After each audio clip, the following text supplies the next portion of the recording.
اس کے خاموش ہونے کی خاصی دیر بعد تک وہ کچھ بول نہیں سکی۔ تو میرا شبہ درست تھا، آپ صرف سماعت کے کام کو پسند کرتی ہیں، بولنے سے آپ کو کچھ خاص شغف نہیں ہے۔ عبدالعلی نے ٹیبل کو انگلی سے بجا کر اس کی محویت کو توڑا۔ میں جب بھی آپ سے ملا ہوں صرف میں ہی بولا ہوں، آپ نے 1-2 فکروں سے زیادہ کچھ نہیں کہا۔ اور پھر وہی خاموشی۔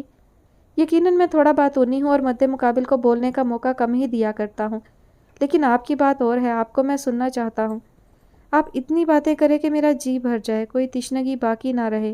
اپنے بارے میں ایک ایک بات، چھوٹی سے چھوٹی بات، چاہے آپ کی نظر میں وہ غیر اہم ہی کیوں نہ ہو، میں سننا چاہتا ہوں۔ بس آپ یوں سمجھ لیں کہ آپ کسی مصنف کے سامنے بیٹھی ہوں اور وہ آپ کی زندگی پر ایک کتاب لکھنے کا خواہش مند ہے۔ وہ مسکرا دی تھی۔ اس روز اس نے عبدالعلی سے ڈھیروں باتیں کی۔ کچھ ایسے نقش بھی نکھر کر وضاحت کے ساتھ ذہن کے پردے پر ابھرے تھے جن پر گزرتے وقت نے گرد کی تہیں جما رکھی تھیں۔ ماضی کی دھند میں لپٹی غیر واضح شبیہیں پھر سے رنگوں کا لبادہ اوڑھ کر آنکھوں کے سامنے متحرک ہو گئی تھیں۔ حافظے کے ناخن بھولی بسری یادوں کی راکھ کریدنے لگے تو کچھ خوابیدہ زخم پھر سے جاگ اٹھے، وہ زخم جن پر کھرنڈ آ چکا تھا، کھرچنے سے ایک بار پھر لہو چھلکانے لگے۔ صبر کی چادر اوڑھ کر سویا درد انگڑائی لے کر بیدار ہو گیا۔ ہم پنجاب کے ایک چھوٹے سے قصبے میں رہتے تھے۔ میرے والد امام مسجد تھے۔ بہن بھائیوں میں میں سب سے بڑی ہوں، مجھ سے چھوٹی 2 بہنیں اور ایک بھائی تھا۔ ابا نے صرف مجھے اسکول میں داخل کروا دیا۔ ایک بہن ذہنی طور پر معذور تھی اور دوسری کو پڑھائی سے کوئی دلچسپی نہ تھی۔ اس نے صرف قرآن پاک پڑھا اور ابا سے دین کی چیدہ چیدہ باتیں سیکھ کر علم حاصل کرنے کے فرض سے سبکدوش ہو گئی۔ وہ 16 سال کی ہوئی تو ابا نے اس کی شادی کر دی۔ بھائی سب سے چھوٹا تھا اور ویسے بھی کچھ بیمار اور سست سا رہتا تھا۔ اکلوتا بیٹا ہونے کے باعث اماں اسے دیکھ دیکھ کر جیتی تھی۔ اماں نے اس خیال سے اسے اسکول میں داخلہ نہ لینے دیا کہ دماغ پر بوجھ پڑنے سے کہیں وہ مزید بیمار نہ ہو جائے۔ ان دنوں میں FA کی امتحان دے رہی تھی جب ابا کو باولے کتے نے کاٹ لیا۔ ہم لوگ بہت پریشان ہو گئے، لیکن ابا نے ہمیں یہ کہہ کر مطمئن کر دیا کہ کتے کے دانتوں نے گوشت کے اندر تک رسائی حاصل نہیں کی، اس لیے ٹیکے وغیرہ لگوانے کی کوئی ضرورت نہیں۔ زخم دیکھنے میں بھی ایسا ہی نظر آتا تھا، سو ہم لوگوں نے بھی زیادہ اصرار نہیں کیا۔ اماں گھریلو ٹوٹکوں سے ان کا علاج کرنے لگی۔ کچھ روز زخم پر سرسوں کا تیل اور مرچیں پیس کر باندھی گئیں۔ زخم مندمل ہو گیا تو حالات پھر سے معمول پر آ گئے۔ ابا چلنے پھرنے لگے، پہلے کی طرح روزمرہ کے کام نپٹانے لگے۔ سب نے سکھ کا سانس لیا، کہیں کسی گڑبڑ کا شائبہ تک نہ تھا۔ تقریباً 2-2.5 ماہ بعد ابا کی طبیعت بہت زیادہ خراب ہو گئی۔ وہ روشنی سے ڈرنے لگے، پانی پینے لگتے تو ان کی گردن کی رگیں پھول جاتیں، جسم کو جھٹکے لگنے لگتے۔ انہیں ہاسپٹل لے جایا گیا، وہاں جا کر معلوم ہوا انہیں ریبیز ہو چکا ہے۔ علاج کروایا گیا لیکن ان کی طبیعت سنبھلنے کی بجائے بگڑتی چلی گئی۔ وہ کچھ روز بستر پر رہے اور پھر ہمیشہ کے لیے ہم سے بچھڑ گئے۔ ان کے جانے کے بعد کئی روز تک میں سو نہ سکی۔ غیر یقینی مستقبل کے خوف نے میری نیندیں چھین لیں۔ گھر کی ساری ذمہ داری مجھ پر آن پڑی تھی۔ ہم غریب ضرور تھے، لیکن ابا کے ہوتے ہوئے ہمیں کبھی روٹی کی عدم دستیابی کا اندیشہ لاحق نہیں ہوا تھا۔ اماں تو جیسے اپنی سدھ بدھ ہی کھو بیٹھی تھیں، وہ گھر کے کسی کونے میں گمسم بیٹھی رہتیں، ہم سے لا تعلق ہو کر۔ کئی دن ہمارے گھر میں چولہا نہ چلا۔ آس پڑوس سے کھانا آ جاتا تو ہم کھا لیتے، ورنہ بھوکے پیٹ ہی سو جاتے۔ یہ سلسلہ کتنے روز تک چل سکتا تھا؟ لوگ ہمیں بھول کر پھر سے زندگی کے جھمیلوں میں مگن ہو گئے اور ہم بالکل تنہا ہو گئے۔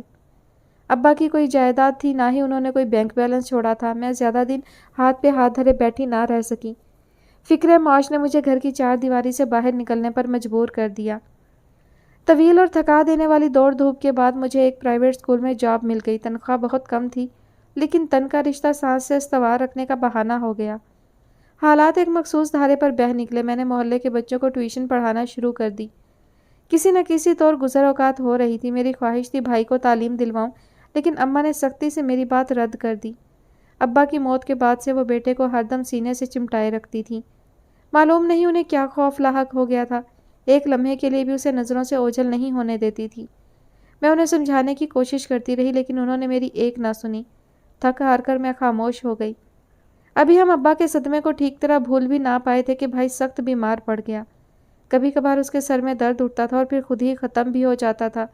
اماں دم کر دیتی یا سر درد کی کوئی ہلکی سی دوا دے دیتی اور مسئلہ حل ہو جاتا، لیکن اب یہ درد ناقابل برداشت حد تک بڑھ گیا تھا۔ وہ کھڑے کھڑے سر پکڑے چلانے لگتا اور درد کی شدت سے بے حال ہو کر زمین پر گر جاتا۔ اسے تڑپتے دیکھ کر اماں پر غشی طاری ہونے لگتی۔ بہن تو ہر بات سے بے نیاز اپنے حال میں مست تھی۔ میں دونوں کو سنبھالتے سنبھالتے نڈھال ہو جاتی۔ پھر درد کے دوروں کا درمیانی وقفہ مختصر ہونے لگا۔ درد کی عزت سے کبھی کبھی بھائی بے ہوش بھی ہو جاتا تھا۔ میں نے اپنی استطاعت کے مطابق اسے کئی ڈاکٹروں کو دکھایا لیکن کچھ بھی واضح نہ ہو سکا۔ اس کے مرض کی تشخیص ہی نہیں ہو پائی۔ میں اسے کسی اسپیشلسٹ کو دکھانا چاہتی تھی لیکن حالات اس کی اجازت نہیں دیتے تھے۔ اماں کے پاس ان کے جہیز کی 2 چوڑیاں رکھی تھیں، انہیں بیچ کر میں بھائی کو ایک مشہور نیورو سرجن کے پاس لے گئی۔ مختلف ٹیسٹ کیے گئے اور برین ٹیومر کی تشخیص ہو گئی۔ مجھ پر جیسے آسمان آ گرا تھا۔ اماں میرے گلے لگ کر روتی رہیں لیکن میں تسلی کا ایک حرف بھی نہ کہہ سکی۔ مجھے ہر طرف اندھیرا دکھائی دیتا تھا۔ مرض آخری سٹیج پر تھا اور فوری آپریشن کی ضرورت تھی۔ تاخیر کی صورت میں بھیانک نتائج برآمد ہو سکتے تھے۔ آپریشن کرنے میں بھی رسک کا امکان بہرحال موجود تھا۔ بچنے کے چانسز بہت کم تھے۔ ڈاکٹرز کے خیال میں یہ آپریشن پاکستان کی بجائے لندن یا امریکہ میں بہتر طور پر انجام پا سکتا تھا کیونکہ یہ ممالک طبی سہولیات کے حوالے سے پاکستان سے بہت آگے ہیں۔ اخراجات کے لیے ہمیں جتنی رقم درکار تھی اس کا 1000واں حصہ بھی کئی سالوں میں جمع کر سکتی تھی۔ میں نے اور میری ماں نے ہر عزیز کے سامنے ہاتھ پھیلایا، ہر در کھٹکھٹایا لیکن کوئی بھی اس قابل نہ تھا کہ ہماری ضروریات پوری کر سکتا۔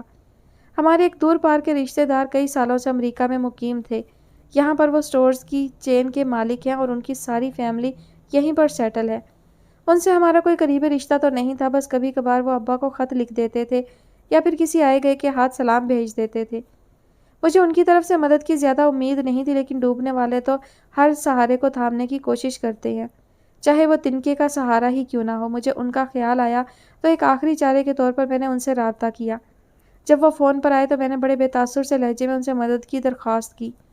مجھے پوری امید تھی وہ میری پوری بات سنے بغیر ہی فون بند کر دیں گے، مگر اس وقت میں حیرت سے گنگ رہ گئی جب انہوں نے مجھے تسلی دی اور بھرپور تعاون کا یقین دلایا، اور پھر واقعی انہوں نے اپنی بات پر عمل کیا۔ انہوں نے فوری طور پر مجھے اور بھائی کو امریکہ بلانے کا بندوبست کیا۔ میں شوق کی سی کیفیت میں تھی۔ سب کچھ نہایت اچانک اور غیر متوقع طور پر ہوا تھا۔ میں جیسے کسی خواب کے سحر میں ڈوبی یہاں تک پہنچ گئی۔ انکل فراز نے میرے ساتھ بیٹیوں جیسا سلوک کیا، بلکہ شاید اس سے بھی بڑھ کر۔ میں اس سے پہلے کبھی ان سے نہیں ملی تھی لیکن انہوں نے اپنے طرز عمل سے غیریت کا احساس تک نہیں ہونے دیا۔ خدا ترسی اور فیاضی ان کی فطرت میں شامل تھی۔ بھائی کے علاج اور ہماری رہائش کے اخراجات سب انہوں نے خندہ پیشانی اور مسکراتے ہونٹوں کے ساتھ برداشت کیے۔ کبھی اشارتاً بھی احسان نہیں جتایا۔ میں ان کی نیکی کے بدلے میں ان کے لیے کچھ نہیں کر سکی، لیکن میری اللہ تعالیٰ سے دعا ہے کہ اللہ تعالیٰ انہیں اجر عظیم سے نوازے۔ بھائی کے دوسرے آپریشن سے قبل ہی ڈاکٹروں نے نا امیدی کا اظہار کر دیا تھا۔ میں متوحش دھڑکنوں کے ساتھ آپریشن کے نتائج کا انتظار کر رہی تھی اور مجھے بہت زیادہ انتظار نہیں کرنا پڑا۔ آپریشن کے دوران ہی اس کی ڈیتھ ہو گئی۔ مجھے سمجھ نہیں آ رہا تھا میں روؤں یا اللہ کا شکر ادا کروں کہ اس نے میرے بھائی کو اتنی اذیت ناک تکلیف سے نجات دے دی۔ میں نے رونے کی کوشش کی لیکن میری آنکھیں خشک رہیں۔ میرے دل میں اللہ سے شکایت کرنے کا خیال ابھرا۔ پھر میں نے سوچا کہ میرا دکھ اس دکھ سے بھی زیادہ ہے جو اللہ تعالیٰ نے مقدس بیبیوں پر اس وقت وارد کیا جب ان کے بھائی، بیٹے، شوہر ان کی آنکھوں کے سامنے تیروں سے چھلنی کر دیے گئے۔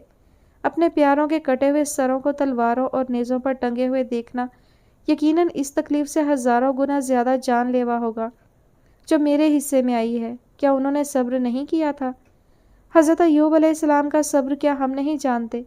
اس پر بھی انہوں نے اللہ سے شکوہ نہیں کیا، تو کیا میں اتنی سی تکلیف پر بھی صبر نہیں کر سکتی؟ یہ سب سوچ کر مجھے صبر آ گیا، میرا دل ٹھہر گیا۔ میں نے تو صبر کر لیا تھا لیکن میں اپنے اندر اتنی ہمت نہیں کر پاتی تھی کہ اماں کو بھائی کی موت کے بارے میں بتا سکوں۔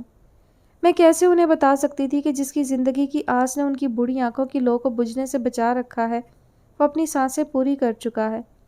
میں اس شش و پنج میں مبتلا تھی کہ بھائی کے مرنے کے دوسرے روز پاکستان سے اطلاع آ گئی کہ اماں اور بہن اب اس دنیا میں نہیں رہیں۔ میری مجذوب بہن نے بجلی کا ننگا تار ہاتھ میں لے لیا تھا۔ اسے بچانے کے لیے ماں نے اسے پکڑا اور خود بھی ساتھ چمٹ گئیں۔ انہیں ہسپتال لے جانے کی ضرورت بھی پیش نہیں آئی تھی۔ دونوں ایک ساتھ ہی زندگی کی کشمکش سے آزاد ہو گئی تھی۔ اس خبر پر میں روئی ضرور لیکن میں نے اللہ سے کوئی شکوہ نہیں کیا۔ اس کی رضا پہ راضی ہو گئی۔ وہ جو بھی کرتا ہے بہتر کرتا ہے، لیکن ہماری ناقص عقل اس بہتری کو جانچنے کی استطاعت نہیں رکھتی۔ میں نے ایک بار پھر صبر کیا۔ میں خود کو بہت غیر محفوظ اور تنہا محسوس کرنے لگی تھی۔ یہ سوچ کر میرا دل بند ہونے لگتا تھا کہ اتنی وسیع دنیا میں بالکل اکیلی رہ گئی ہوں۔ میری شادی شدہ بہن کے سسرال والوں نے اس وقت ہم سے تعلق توڑ لیا تھا جب ان کے مطالبے پر ابا نے میرا رشتہ دینے سے انکار کر دیا تھا۔ ناراضگی کے بعد انہوں نے ہم سے میل جول ختم کر دیا تھا اور بہن کو ہم سے ملنے کی اجازت نہیں تھی۔ میں نے اس سے رابطہ کرنے کی بہت کوشش کی لیکن اس کے دیور نے مجھے بری طرح جھڑک دیا۔ بہن سے میری بات تک نہیں کروائی، یہ کہہ کر فون بند کر دیا گیا کہ اسے اطلاع مل جائے گی اور یہ کہ میں دوبارہ فون کرنے کی زحمت نہ کروں۔ میرا دماغ معاف ہوا جاتا تھا۔ پاکستان واپس جاؤں تو کس کے پاس؟ زندگی گزارنے کی کوئی سبیل نظر نہ آتی تھی۔ اس موقع پر انکل فراز نے میرا ہاتھ تھام کر مجھے خوف کے مہیب سائے کی تاریکی سے باہر نکلنے میں مدد دی۔ ان کے 4 بیٹے ہیں، اللہ نے انہیں کوئی بیٹی نہیں دی، انہوں نے مجھے اپنی بیٹی بنا لیا، ہر طرح سے میری دل جوئی کی کوشش کی۔ ان کے وجود کی پناہ گاہ میں میں خود کو پھر سے محفوظ تصور کرنے لگی تھی۔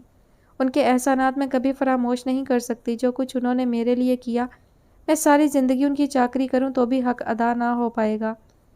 ان کے گھر میں مجھے کسی قسم کی پریشانی نہیں تھی، ہر چیز پر میرا اتنا ہی اختیار تھا جتنا گھر کے مالکان کا۔ انکل کی خواہش تھی کہ وہ میری شادی اپنے چھوٹے بیٹے کے ساتھ کر دیں جو کہ اس وقت تک کنوارا تھا۔